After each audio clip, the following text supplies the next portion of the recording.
Olá, vou fazer a leitura hoje então do livro O Meu Coração Triunfará, da Miriana Soldo, a pedidos. Quem sabe a gente não dá início a um estilo de áudios, vídeos, né, para o meu canal. Então vamos começar com a leitura. Eu vou dividir o livro em algumas partes, claro que é o resumo, né, das melhores partes. Não vai dar para fazer tudo num vídeo só, porque senão fica grande demais. Mas vou tentar também não fazer muitos vídeos para não ficar uma coisa que fica perdida depois e a gente não consegue, né, dar sequência. E quem estiver assistindo, ouvindo, não consegue dar uma sequência porque ficou dividido em muitos vídeos. Então, vou tentar fazer uma coisa mais não tão pequena nos vídeos e também não muitos vídeos, tá bem? Então, vamos lá à introdução. Dizer que a minha vida mudou na tarde do dia 24 de junho de 1981 apenas transmite a transcendência do que aconteceu. Até esse dia, eu vivia sob a dura garra do comunismo e suportava as dificuldades que isso acarretava. O pior, porém, começou depois que 5 crianças e eu experimentamos algo extraordinário. O que vimos mudou radicalmente as nossas vidas, as das nossas famílias e as das milhões de pessoas em todo o mundo. Mas provocou também a ira do regime iugoslavo. Temendo que o meu testemunho pudesse ser uma ameaça para o seu governo, os comunistas declararam-me inimiga do Estado, tendo eu apenas 16 anos. Medjugorje era habitada maioritariamente, por croatas, um povo orgulhoso que tinha sofrido muitas adversidades ao longo da história. Os habitantes de Medjugorje, entretanto, enfrentaram conquistadores turcos ou opressores comunistas e permaneceram sempre fiéis à sua fé católica. Apesar disso, em 1981, tinham sempre de ser discretos quanto às suas crenças para não atrair o olhar inquisitorial do governo. A população de Sarajevo, pelo contrário, era uma mistura de todas as pessoas que viviam no resto da Iugoslávia, conhecida como a Jerusalém da Europa. As 400 mil pessoas que viviam em Sarajevo incluíam bósnios, muçulmanos, cerca de 45%, cristãos ortodoxos sérvios, 30%, nós, católicos croatas, 8%, inclusive algumas pequenas comunidades judias. No entanto, a ideologia dominante naquela altura era o comunismo ateu. Uma das minhas melhores amigas era a rapariga alta de cabelo escuro chamada Ivanka. Em 1981, no final do meu segundo ano do instituto, comecei a sentir-me estranha. Era algo mais que a simples emoção da minha próxima estadia em Medjugorje, e o que era ainda mais estranho, senti um enorme desejo de estar sozinha rezando. Durante os recreios, enquanto os outros alunos estavam conversando nos corredores, comecei a ir a uma velha igreja ortodoxa perto do colégio. A igreja estava sempre vazia. Diariamente acendia uma vela e rezava. Gostava do silêncio e tentava compreender o que se passava comigo. Este sentimento estranho intensificava-se dia a dia e, quando chegou o fim do curso, rezava mais do que nunca na minha vida. O que estava a acontecer-me? Porque sentia de repente a necessidade de rezar toda a hora? Na manhã do dia 24 de junho de 1981, levantei-me com um sorriso nos lábios. Era o dia da solenidade de São João Batista, o profeta descrito na Bíblia como a voz que clama no deserto. Preparai o caminho do Senhor. A minha alegria tinha mais a ver com o fato de, nesse dia, não irmos apanhar tabaco do que por São João. Em Medjugorje, os dias santos eram dias em que não se trabalhava, o que significava que eu tinha muito tempo livre ao meu dispor. Era a oportunidade para pôr-me em dia com a Ivanka. A casa da sua família estava ao lado da casa do meu tio, e quando nos vimos, decidimos então dar um passeio aos arredores de lá. Seguimos por uma estrada estreita e paramos numa casa de uma vizinha para perguntar a uma menina do lugar, chamada Vika, se ela queria vir conosco. Estava a dormir a cesta. Mas a mãe prometeu-nos que lhe diria que tínhamos ido lá procurá-la. Naquela época, ninguém em Medigore fechava a porta da casa e era normal entrar sem ser convidado. Cansadas de caminhar, sentamo-nos numa sombra no sopé da colina. Eram 5 ou 6 da tarde. A meio da nossa conversa, Ivanka de repente soltou: "Creio que vejo Nossa Senhora na colina." Ela olhava para o pôbrido, mas sempre pensei que estava a brincar e por isso nem olhei. "Sim, de certeza que é Nossa Senhora", disse eu. "Veio ver o que estamos a fazer porque ela não tem mais nada o que fazer." Crescia, porém, a minha irritação. À medida que Ivanka continuava a dizer-me o que via, os nossos pais tinham nos ensinado a repetir e respeitar a fé e não a invocar o nome de Deus em vão. Pelo que pensar que Ivanka estava a gracejar com a Santíssima Virgem Maria fazia sentir-me incômoda e aterrorizada. Disse-lhe: "Vou embora", e tomei o caminho de regresso à casa. Quando cheguei à povoação, um fortíssimo sentimento apoderou-se de mim no coração.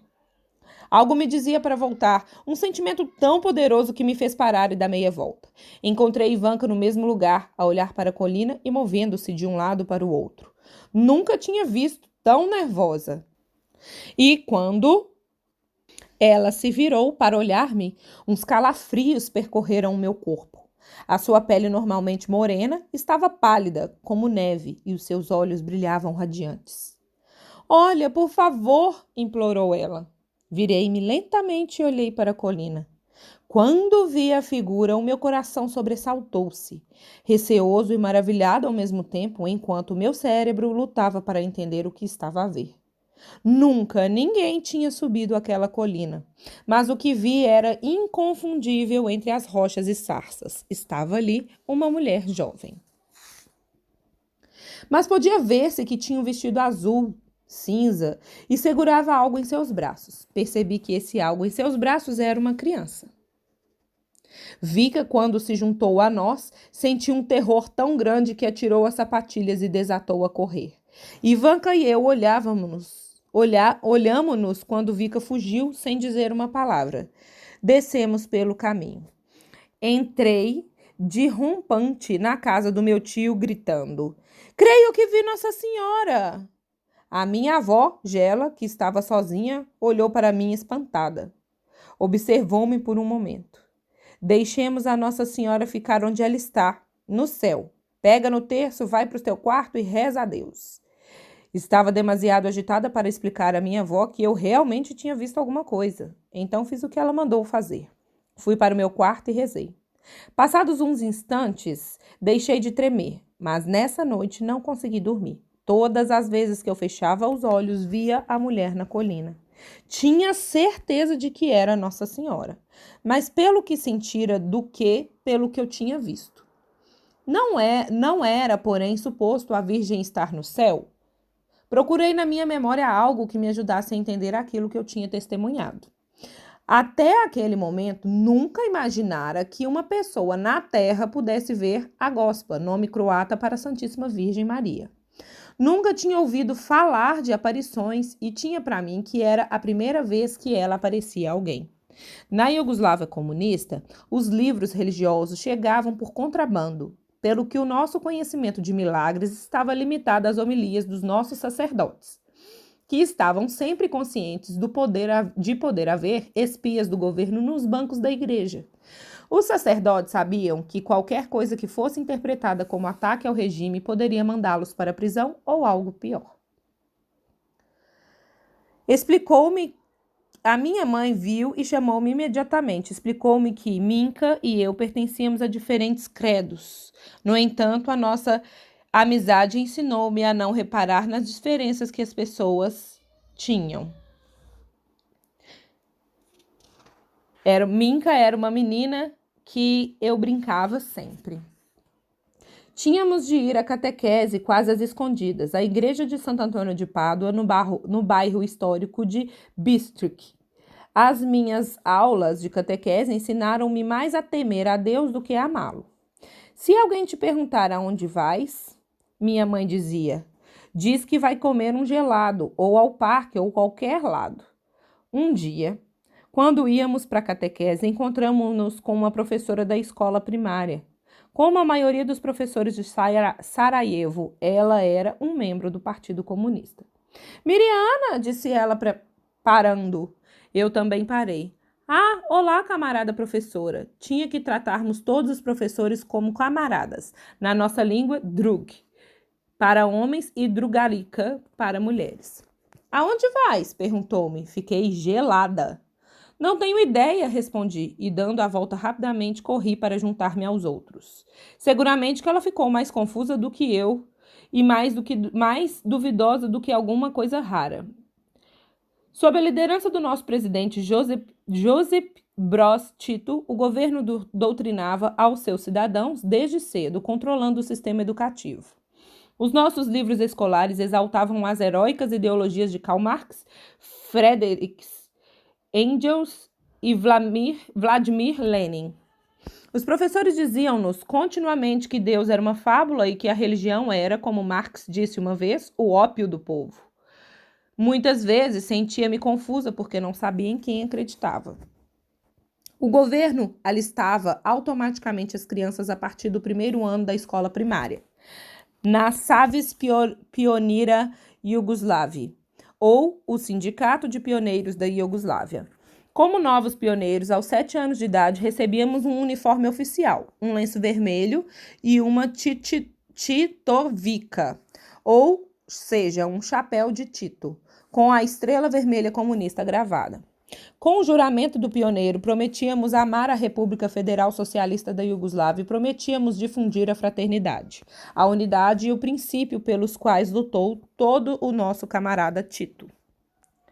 As orquestras tocavam músicas militares ribombantes, como os Marsala Tito, cuja letra chamava a Tito de o filho heróico e se vangloriava de que nem mesmo o inferno nos deteria e que qualquer um que discordasse sentiria o nosso punho.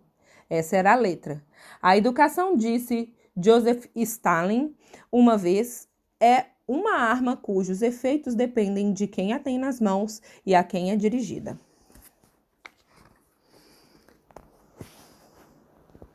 Muito brincava no parque adjacente ao prédio e eu gostava de passear ao longo da estrada arborizada, perto do rio.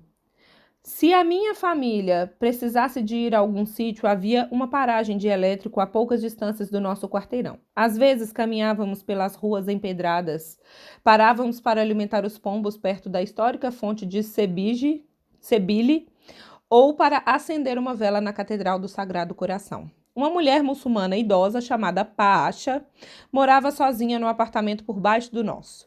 Ela não tinha familiares que vivessem perto, e então os meus pais tratavam-na como se fosse da nossa família. Se algo avariasse no seu apartamento, meu pai ia lá repará-lo. E quando a convidávamos para jantar, a minha mãe preparava a comida de acordo com a lei islâmica. A comida que Deus mais ama, costumava dizer Paasha, é a comida partilhada com muitas pessoas. Os comunistas conseguiram secularizar a cultura local, inclusivamente o dia de Natal. Era um dia laboral e as crianças iam para a escola. O governo vigiava especialmente aqueles que nesse dia ausentavam do trabalho ou da escola.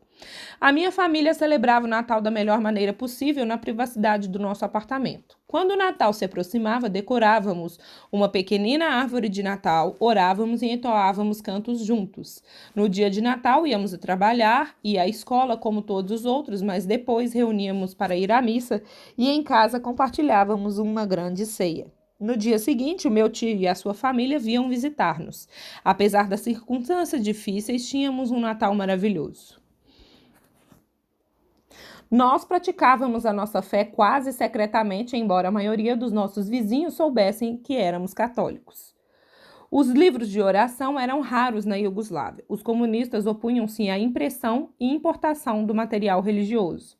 No entanto, para manter a tradição, permitiam que cada casal tivesse um livro de oração no dia do seu casamento. Não posso dizer que acordei na manhã do dia 25 de junho de 1981, porque, dado o meu estado de espírito, acho que eu não dormi nada. Enquanto trabalhava nos campos, não vi nenhuma das outras que mais tarde seriam conhecidas como videntes, tal como eu. Imersa na monotonia de apanhar e atar o tabaco, repassava na minha mente os acontecimentos da tarde anterior. Tinha realmente visto o que se passava e o que pensava ter visto? À medida que se aproximava a hora da visão do dia anterior, um sentimento estranho começou a apoderar-se de mim. Algo me chamava a voltar à colina. Pouco depois foi tão forte que não pude ignorá-lo. Tio Smoon, disse eu, sinto que eu tenho que voltar à colina. Posso? O meu tio olhou para mim e pensou por um momento. Tudo bem, disse ele finalmente, mas a tua tia e eu iremos contigo. Queremos ver o que está a acontecer. Saímos imediatamente. Quando chegamos à base de Podibro, gente, parecia que metade da aldeia estava lá. As notícias espalhavam-se rapidamente. Quando vi Ivanka, Vika e Ivan na multidão, 3 feixes de luz branca atraíram o nosso olhar para a colina. Todos vimos surpreendidos a mesma figura do dia anterior. Desta vez estava um pouco mais acima da colina. 2 outras crianças que não tinham estado no dia anterior, Maria, de 16 anos, e Jakov, de 10, e um dos meus primos juntaram-se a nós e subimos todos a correr em direção à senhora. Era como se eu simplesmente deslizasse, como se algo me transportasse para o lugar onde estava a mulher. Demora-se pelo menos 12 minutos para chegar lá, disse o meu tio mais tarde, e no entanto as crianças subiram em 2 minutos. Ver isso aterrorizou-me. A primeira vez que pude ver a mulher de perto, percebi que não era deste mundo. Imediatamente, sem pensar, caímos de joelhos. Não tínhamos a certeza do que dizer ou fazer, e então começamos a rezar o Pai Nosso, Ave Maria ou Glória. Para o nosso espanto, a mulher orou conosco, mas ficou em silêncio durante a Ave Maria. Uma formosa luminosidade azul envolvia a mulher. A sua pele tinha um brilho cor de azeitona, e os seus olhos lembravam o translúcido azul do mar Adriático. Um véu branco cobria a maior parte dos seus longos cabelos pretos, exceto por um caracol visível na sua testa e algumas mechas que sobressaíam do véu. Tudo o que via parecia-me sobrenatural, desde a luz celestial azul-cinza do seu longo vestido até a assombrosa intensidade do seu olhar. A sua própria presença transmitia um sentimento de paz e amor maternal, mas também sentia um grande medo porque não entendia o que se estava a passar. Soube mais tarde que os cientistas classificaram a nossa experiência como sendo um estado de êxtase. Eu chamo isto a estar no céu. Deixará algum sinal para as pessoas que acreditam em nós? Perguntou Vika. Nossa Senhora simplesmente sorriu, mas Vika pediu para lhe dizer que horas eram. Parecia um pedido estranho. Nesse momento, e eu estava demasiado seduzida para olhar para o relógio. Desejava que o encontro não acabasse, mas tinha de terminar. Ide em paz com o Senhor, disse Nossa Senhora. Então, de repente, começou a subir, desaparecendo no azul resplandecente, ao mesmo tempo que sentia estar a voltar a este mundo. Fui invadida por um sentimento de grande dor e tristeza. Desejava ficar com a Virgem para sempre. Limpei as lágrimas e olhei para os outros videntes. Eles também estavam a lutar com o regresso à realidade. Ivanka estava especialmente emocionada por uma boa razão, pois agora sabia que sua mãe estava com a Virgem Maria. Os espectadores disseram que a nossa visão durou de 10 a 15 minutos, que era impossível. Parecia ter sido muito mais tempo. Olhei para o meu relógio para calcular o tempo e o que vi deixou-me perplexa. Os números e os ponteiros do relógio estavam trocados. Os sinais das 2 estavam no mesmo lugar das 10, e assim o resto. Os ponteiros estavam a fazer tic-tac no sentido inverso. Lembrei-me do que Vika me tinha pedido para dizer-lhe as horas. Era tudo muito estranho. Os curiosos atormentaram-nos com perguntas enquanto descíamos a colina, mas estávamos demasiado atordoados para dar respostas detalhadas. Juntos, tínhamos experimentado uma coisa extraordinária, um clarão do divino e um encontro com a Mãe de Deus, e contudo, para cada um de nós o encontro tinha sido íntimo e pessoal. O padre Slavko, um sacerdote que mais tarde trabalharia Em Medjugorje, uma vez sentiu-se frustrado porque nunca conseguia que os 6 estivéssemos de acordo em alguma coisa. Se eu fosse Nossa Senhora, disse ele, nunca vos teria escolhido. Sois tão diferentes e isso é uma prova de que é verdade. A maioria de nós nunca teria passado qualquer tempo juntos se não fosse pelas aparições. Quando tudo começou, os observadores talvez pudessem compartilhar a minha primeira impressão acerca dos outros. Nenhum de nós era particularmente piedoso, comparativamente com as outras crianças da aldeia. Cada um tinha também as suas próprias fraquezas e pontos fortes. Apesar de tudo isso, ou talvez por isso, Nossa Senhora escolheu-nos e uniu-nos. Todos nós éramos muito diferentes, mas o extraordinário dom de ver Nossa Senhora uniu-nos. As interpretações dessa experiência foram e permanecerão tão diferentes quanto as nossas personalidades. Mas ao longo dos anos sempre estivemos de acordo numa coisa. Não há palavras para descrever a beleza de Nossa Senhora e o sentimento de vê-la.